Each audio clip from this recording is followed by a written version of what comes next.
Hi guys, कैसे हैं आप सब लोग। आज की वीडियो में हम बात करने वाले हैं एक्सरसाइज 5.3 के क्वेश्चन नंबर 4 की। तो चलिए आइए देखते हैं क्वेश्चन में हमें क्या दिया हुआ है।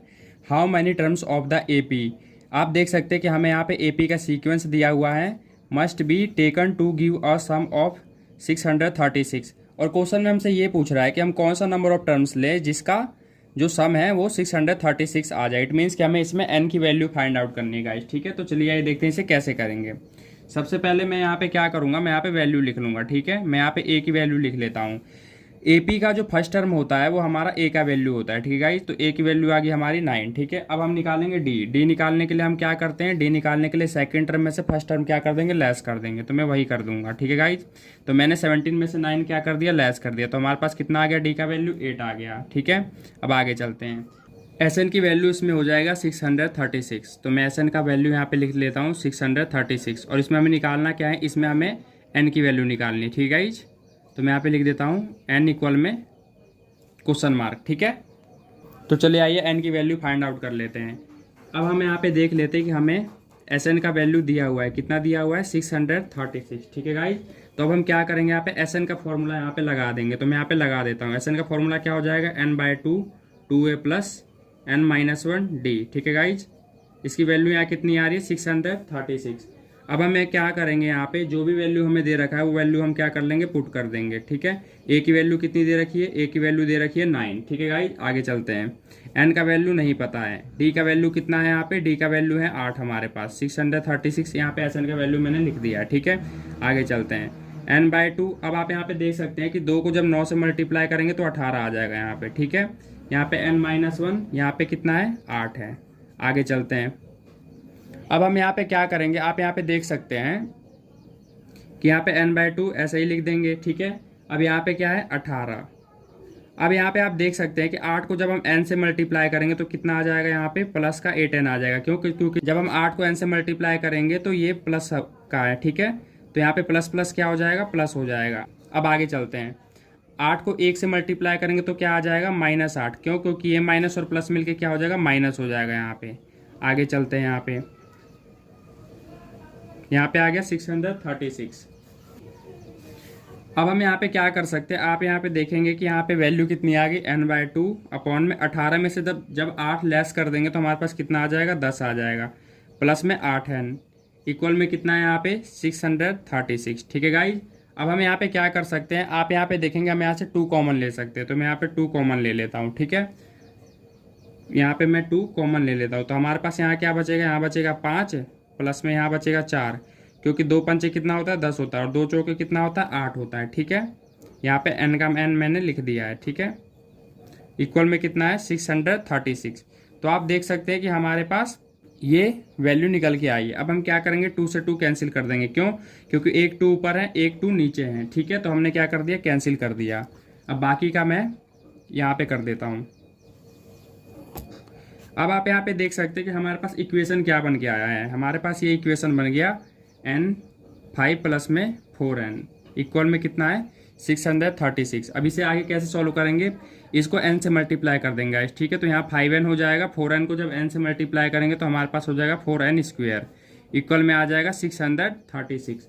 अब हम यहाँ पे क्या कर सकते हैं, एक बात का आपको ध्यान रखना है गाइस, जिसकी पावर बड़ी हो पहले लिखते हैं। तो 4n² पहले आ जाएगा, फिर उसके बाद आ जाएगा 5n, और ये प्लस का 636 है, इसको मैं लेफ्ट में ले जाऊंगा तो ये हो जाएगा माइनस का 636। ठीक है गाइस, आगे चलते हैं। अब इस वाले इक्वेशन से हम n की वैल्यू फाइंड आउट करेंगे। वो कैसे करेंगे, इसका एक तरीका होता है गाइस। आपको क्या करना है, ये जो a वाला वैल्यू है, ठीक है, और ये जो c वाला वैल्यू है, इन दोनों को क्या कर देना है, मल्टीप्लाई। तो इन दोनों को जब मल्टीप्लाई करेंगे तो कितना आ जाएगा हमारे पास, मल्टीप्लाई करने पे हमारे पास आ जाएगा 2544। तो इसका फिर फैक्टर बनाएंगे। कैसे करेंगे मैं आपको बताता हूँ। जैसे सपोज मान लीजिए मैंने 4 को मल्टीप्लाई कर दिया 636 से, तो मेरे पास कितना आया, 4 को मैंने मल्टीप्लाई कर दिया 636 से, तो मेरे पास आ गया 2544। अब इसका क्या करेंगे, हम इसका निकालेंगे एलसीएम। तो मैं यहाँ पे एलसीएम निकाल लेता हूँ। ठीक है, 2544 इसका एलसीएम निकाल लेते हैं। कितना आ जाएगा, 2 से कैंसिल करके देखते हैं। 2 एकम 2, 2 दूनी 4, एक कैरी इधर आ गया, 2 साते 4, 2 साते 14, 2 दूनी 4, 2 छके 12, 2 तिया 6, एक इधर हो गया 12, 2 छके 12। ठीक है, 2 तिया 6, 2 एकम 2, एक इधर आ गया, 2 आठे 16। आगे चलते हैं, अब कितना हो जाएगा यहाँ पे हो जाएगा 2 एकम 2, एक इधर आ गया, 2 पाँचे 10, 2 निम 18। अब आगे चलते हैं, 3 पाँचे 15, 3 तिया 9। ठीक है, 53 से कैंसिल हो जाएगा 1 बार पे, क्यों? क्योंकि 53 क्या है, प्राइम नंबर है, तो ये 53 से ही कैंसिल हो जाएगा। अब देखते हैं हमारे पास क्या फैक्टर बन रहा है। 2 दूनी 4, 4 दूनी 8, 8 दूनी 16, 16 तिया 48। तो आप यहाँ पे देख सकते हैं एक फैक्टर हमारा बन रहा है 48 और एक फैक्टर हमारा बन रहा है 53। ठीक है, तो इन दोनों को जब हम मल्टीप्लाई करेंगे तो ये 2544 के बराबर आ जाएगा। तो हमारे पास ये दो फैक्टर निकले हैं, कौन से? 48 और 53। अब हमें फैक्टर भी वो डिसाइड करना है, ठीक है, जिसको प्लस माइनस करने पे 5n आए। तो अब हमें कैसे पता चलेगा कि इसको प्लस करना है या इन दोनों फैक्टरों को या माइनस करना है? तो हम यहाँ पे c की वैल्यू देखेंगे, c की वैल्यू के सामने कौन सा साइन है? माइनस। तो इट मीन्स कि हमें इस फैक्टर को माइनस करके 5n बनाना होगा। ठीक है, तो हम वही कर लेते हैं यहाँ पे। ठीक है, जैसे कि मैं यहाँ पे लिख देता हूँ 4n²। ठीक है, अब मैं यहाँ पे लिख देता हूँ प्लस, अब मैं इसे ब्रैकेट लगा देता हूँ। अब आप देखेंगे कि यहाँ पे n भी है, तो मैं n भी लिख लेता हूँ साथ में। ठीक है, जैसे 53n में से हम माइनस करेंगे 48n। ठीक है, तो ये ऑलरेडी 5n के क्या हो जाएगा? इक्वल हो जाएगा। मैंने माइनस ही क्यों लिया? क्योंकि आप यहाँ पे देख सकते हैं जो c वाली वैल्यू है हमारा, उसके सामने क्या है? माइनस का साइन है। ठीक है गाइज, इसलिए मैंने यहाँ पे माइनस लिया है। ठीक है, अब आगे कर लेते हैं। यहाँ पे आ गया 636, इक्वल में क्या हो जाएगा? यहाँ पे 0 हो जाएगा। ठीक है, तो यहाँ पे हमारा ये फैक्टर निकल के आया है। अब इसे का हम क्या करेंगे? ब्रैकेट ओपन कर लेंगे, प्लस प्लस क्या हो जाएगा? प्लस हो जाएगा। अगर कुछ कोई साइन है तो इसका मतलब ये प्लस का है, तो प्लस प्लस क्या हो जाएगा? प्लस। यहाँ पे आ जाएगा 53n, प्लस माइनस क्या हो जाएगा? माइनस 48n हो जाएगा। यहाँ पे माइनस 636, यहाँ पे आ जाएगा 0। अब हम क्या कर सकते हैं? इसमें से कॉमन वैल्यू ले लेंगे, इसमें से कॉमन वैल्यू ले लेंगे। तो मैं इन दोनों में कॉमन क्या है? n कॉमन है, मैं n कॉमन ले लेता हूँ। तो यहाँ क्या बचेगा? यहाँ बचेगा 4n। ठीक है, प्लस में n तो बाहर जा चुका है, तो हमारे पास यहाँ क्या बचा? 53। ठीक है, अब मैं माइनस लगा देता हूँ। यहाँ पे कितना है? 48 है। ठीक है, अब एक बात का आपको ध्यान रखना गाइज, हमें ऐसी चीज़ यहाँ से कॉमन लेनी है जो दूसरे वाले ब्रैकेट में भी हमें यही वैल्यू मिले। ठीक है, तो ऐसा हमें क्या कॉमन लें? तो आप यहाँ पे देख सकते हैं 4 है और यहाँ पे क्या है? 48 है। तो मैं ऐसा क्या कॉमन लूँ कि अंदर 4 आ जाए? आप देख सकते हैं नॉर्मल सी चीज़ है, 12 चौके क्या होता है? 48 होता है। ठीक है, तो अंदर 4 लाने के लिए मुझे बाहर क्या कॉमन लेना पड़ेगा? 12 कॉमन लेना पड़ेगा। ठीक है, तो अंदर क्या आ जाएगा? 12 चौके 48 और n का n। ठीक है गाइज, अब आगे क्या है? आगे हमारे पास 636 है।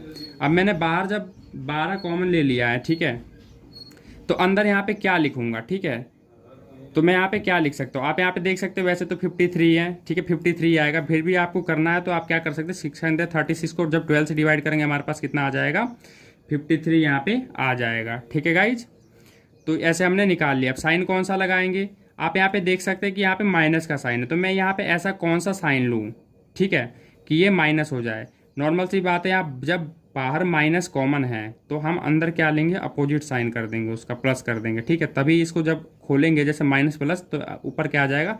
माइनस आ जाएगा। ठीक है गाइज, तो हमारा ये निकल के आ चुका है। ठीक है, इक्वल में कर देते हैं 0। अब आप यहाँ पे देख सकते हैं कि हमारे पास 2 जीरो यहाँ मिल रहे हैं। ठीक है, एक तो ये वाला हो जाएगा। ठीक है, ये डबल है, इसको हम एक बार लिख देंगे और इसको एक बार लिख देंगे। ठीक है, तो मैं ऐसे ही कर लेता हूँ। तो मैं यहाँ पे लिख देता हूँ, यहाँ पे सबसे पहले मैं इसे लिख देता हूँ n-12 और एक बार इसे लिख देता हूँ जो ये डबल है 4n प्लस में 53, इक्वल में क्या हो जाएगा? 0 हो जाएगा। अब इन दोनों जीरो से हम क्या करेंगे? n की वैल्यू फाइंड आउट कर लेते हैं। ठीक है, करके देख लेते हैं। n-12 इक्वल में हो जाएगा 0, तो n की वैल्यू कितनी आ गई? 12 आ गई। अब ये वाला करके देख लेते हैं, 4n प्लस में 53 इक्वल में क्या आ गया? 0।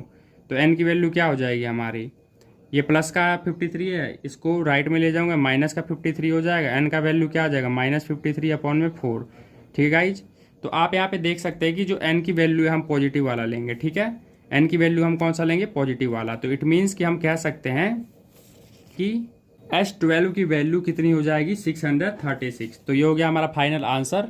ठीक है गाइज, आई होप कि आपको क्वेश्चन अच्छे से समझ आ गया होगा गाइज। अगर वीडियो अच्छी लगी हो गाइज तो वीडियो को लाइक करें, शेयर करें और इसी तरह की वीडियो देखने के लिए हमारे चैनल सब्सक्राइब जरूर कर ले। धन्यवाद।